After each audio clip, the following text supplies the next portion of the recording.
Are you a podcaster? Maybe you've got that big idea and you're looking for a network to join. The multi-award-winning Ozcast Network can get your content to eyes and ears all over the world. Join now for the first month free, and you could be featuring this sound at the beginning of your podcast. Ozcast. Simply head to ozcastnetwork.com for details. All right, so you've been following along with us on U.S.-Mexico relations lately, and, well, things are getting pretty interesting. Yeah. We've got the Mexican president, Claudia Sheinbaum, trying to navigate this really tricky situation with the U.S. Involving a pretty notorious cartel leader, and the threat of some pretty hefty tariffs. It is definitely a complex situation with ramifications that could extend pretty far beyond these immediate issues. For sure, for sure. Okay, so let's kind of set the stage here. We've got Ismael Mayo Zambada, the head of the Sinaloa Cartel. This is the guy who basically evaded capture for decades. Right. Now in U.S. custody, and he's asking to come back to Mexico, but the U.S. isn't exactly playing ball. Well, and what's really interesting is that it's not like a straightforward extradition request. Right. There are layers to this. Yeah. Especially considering the allegations that Zambada was basically kidnapped from Mexico and flown to the U.S. Wait, hold on. Kidnapped by the U.S.? Right. That's like straight out of a movie. It is, yeah. Both Sheinbaum and her predecessor have come out and publicly said they believe this was a U.S. operation on Mexican soil. Wow. Which, obviously brings up some serious questions about sovereignty and, how far the U.S. is willing to go. Right. And to make things even more complicated, yeah, Mexico has these outstanding warrants for Zambada's arrest. Right. They've officially requested his extradition, but the U.S. hasn't even responded. Yeah, Mexico's in a tough spot here. Yeah. They're legally obligated to request his extradition. Right. But the lack of a response from the U.S. suggests there might be more at play than just this simple legal process. What could be motivating the U.S. to stay silent on this? I mean, it seems pretty unusual. Yeah, it's definitely unusual. The U.S. silence could be a tactic to gain leverage in other areas. Okay. Perhaps related to, trade negotiations or security cooperation. They might be holding on to Zambada as a bargaining chip. Interesting. Okay, so that's a pretty bold move. So while Zambada is stuck in this legal limbo, we've got this whole other drama unfolding. Right. Tariffs. Trump recently announced a 25% tariff on all Mexican imports, and the clock is ticking to reach a deal. Yeah, and this is where President Sheinbaum's leadership style really comes into play. Okay. She's taken a very calm and measured approach, emphasizing this need for reciprocity in trade. Got it. She's pointed out that since there aren't any existing tariffs between the two countries, that under Trump's own policy, these new tariffs shouldn't even apply. But Trump has also said that these tariffs will go forward.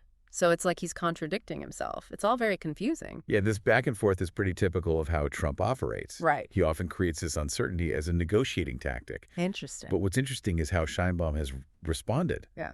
She hasn't risen to the bait.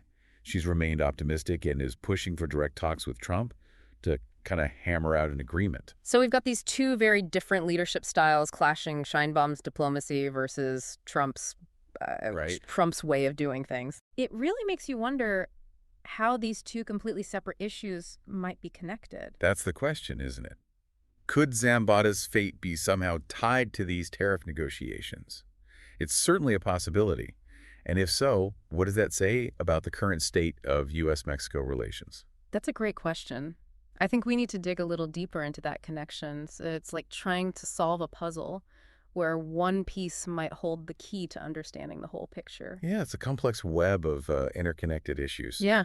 And you're right, the Zambada situation could be a crucial piece of this puzzle. What I find really interesting is that both the U.S. and Mexico seem to have leverage in this situation, but in very different ways. Right. The U.S. might be using Zambada's extradition as leverage in trade talks, but what about Mexico? What kind of cards do they hold? Well, I think Mexico's leverage lies primarily in their cooperation on issues that are critical to the U.S. Okay. Border security, for instance. Yep. Mexico plays a significant role in controlling the flow of migrants and drugs across the border. And they could make things very difficult for the U.S. if they feel they're being pressured or treated unfairly. So it's almost like this delicate dance with each side trying to protect its own interests while also knowing they need to work together. It's fascinating how personal relationships like the one between Sheinbaum and Trump can play a role in international relations. Absolutely. Yeah. Personal dynamics can have a huge impact on diplomacy. Yeah. In this case, you have Sheinbaum's calm, collected approach, Right. which contrasts sharply with Trump's more volatile style. Yeah. It'll be interesting to see how those differences play out in any direct negotiations. Yeah, but let's not forget the bigger picture here. This isn't just about tariffs or a cartel leader. Right. This is about the entire relationship between the U.S. and Mexico. Exactly. These two countries are deeply interconnected economically, socially, and culturally. Mm-hmm. What happens in one country inevitably affects the other. Which brings us to a point that was brought up earlier. The issue of corruption in Mexico. Could that be playing a role in this whole situation? Well, corruption is undeniably a major issue in Mexico, Right. and it often intersects with organized crime and drug trafficking. It's certainly possible that Zambada's arrest and the U.S.'s subsequent silence could be tied to a larger corruption scandal that we're not yet aware of. I mean, think about it. Zambada was a major player in the Sinaloa Cartel. Right. He must have information that could implicate powerful figures potentially on both sides of the border. Yeah. Could the U.S. be using that information as leverage? Or are they trying to protect someone? Those are very valid questions, and it raises an even bigger question. Who benefits from Zambada's silence? Right. If he were to return to Mexico, would he be willing to cooperate with authorities there, or would he be silenced? It's almost like a real-life spy thriller. Yeah. There's so many unanswered questions and potential motives lurking beneath the surface. And this is where critical thinking becomes so important. Yes. As you continue to follow this story, you have to look beyond the headlines Mm-hmm. and consider the multiple perspectives at play. What are the underlying motivations? What information is being withheld and why? It's like peeling back the layers of an onion.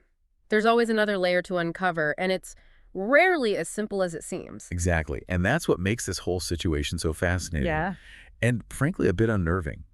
It highlights the complexity of international relations, For sure. where the lines between law enforcement diplomacy and self-interest often blur. So while we're trying to piece together this puzzle, what does this all mean for the listener? Someone trying to make sense of all these events?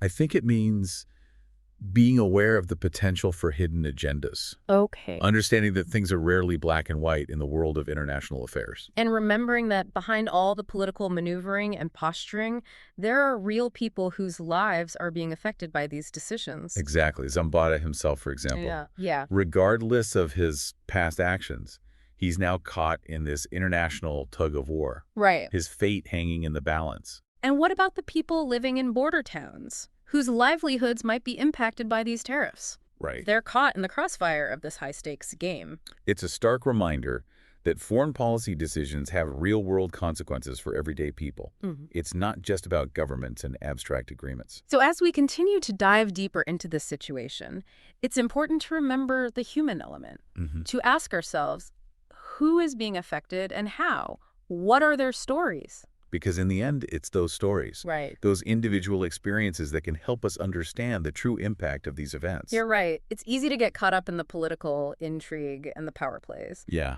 But we have to remember the human cost.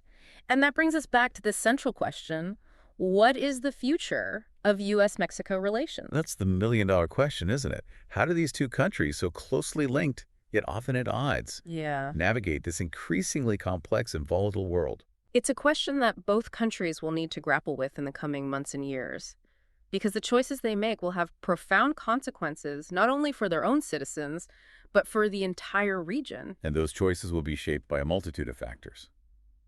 Economic interests, security concerns, domestic politics, and of course the personal relationships between leaders. It's a reminder that the world is constantly evolving and the old rules of diplomacy and international relations are being rewritten before our eyes. And that's what makes it so important to stay informed, to think critically, and to challenge our own assumptions. Exactly. Because in a world of information overload and rapidly shifting landscapes, the ability to think for yourself is more valuable than ever. I feel like we've uncovered more questions than answers, but isn't that kind of the mark of a truly fascinating deep dive? Absolutely. The more we learn, the more we realize how much we don't know. And this case is a prime example of that. Right. We have this cartel leader in limbo, potential terrorists looming, and this shadow of corruption hanging over it all. It's like we've stumbled into a real-life thriller. And like any good thriller, there's this constant tension, this sense that something bigger is at play. We keep circling back to this idea. Could the U.S. be holding Zambada back as leverage in these tariff negotiations? Or is there something even deeper going on? It's certainly a possibility Zambada's silence could be worth a lot, especially if he has information that could expose corruption within the Mexican government or even implicate individuals on the U.S. side. Wow. This could explain why the U.S. is being so tight-lipped about his extradition. So what does all of this mean for the future of U.S.-Mexico relations? It seems like we're at a crossroads. Yeah, I think you're right. This whole situation has exposed some fundamental tensions in the relationship. Okay. On one hand, the U.S. and Mexico are deeply interdependent economically, in terms of security, even culturally. But on the other hand, there's this history of mistrust, Right. of the U.S. exerting its power and influence in ways that haven't always benefited Mexico. Yeah, we can't ignore that historical context. It's shaped how both countries approach these negotiations. Right. And it adds another layer of complexity to the situation. Exactly. And it's why this isn't just about resolving a trade dispute or extraditing a single individual. This is about redefining the relationship for the 21st century.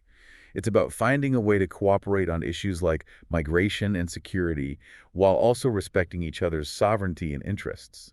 That's a tall order, especially in the current political climate. Both countries have leaders who are, shall we say, very assertive in their approaches. There's no doubt about that. Yeah. But perhaps that's what makes this moment so pivotal. Okay. If these two leaders with their contrasting styles can find a way to work together, it could set a new precedent for the relationship. It's like a high wire act, isn't it? The stakes are incredibly high and the potential for missteps is significant. But if they can pull it off, the rewards could be transformative for both countries. And that's the challenge, isn't it? Finding that balance between cooperation and competition, between asserting your own interests and recognizing the need for collaboration. It's a delicate dance, and the outcome is far from certain. So as we wrap up this deep dive, I think the biggest takeaway is this. The U.S.-Mexico relationship is at a turning point. The decisions made in the coming months will have a ripple effect for years to come, Right. impacting everything from trade and immigration to security and regional stability. Yeah, it's a reminder that we're living in a time of great uncertainty and change.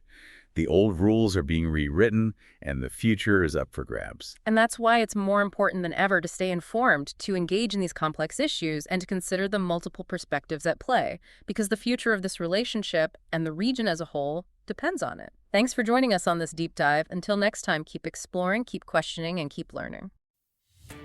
Are you a podcaster? Maybe you've got that big idea and you're looking for a network to join. The multi-award-winning Ozcast network can get your content to eyes and ears all over the world. Join now for the first month free, and you could be featuring this sound at the beginning of your podcast. Ozcast. Simply head to ozcastnetwork.com for details.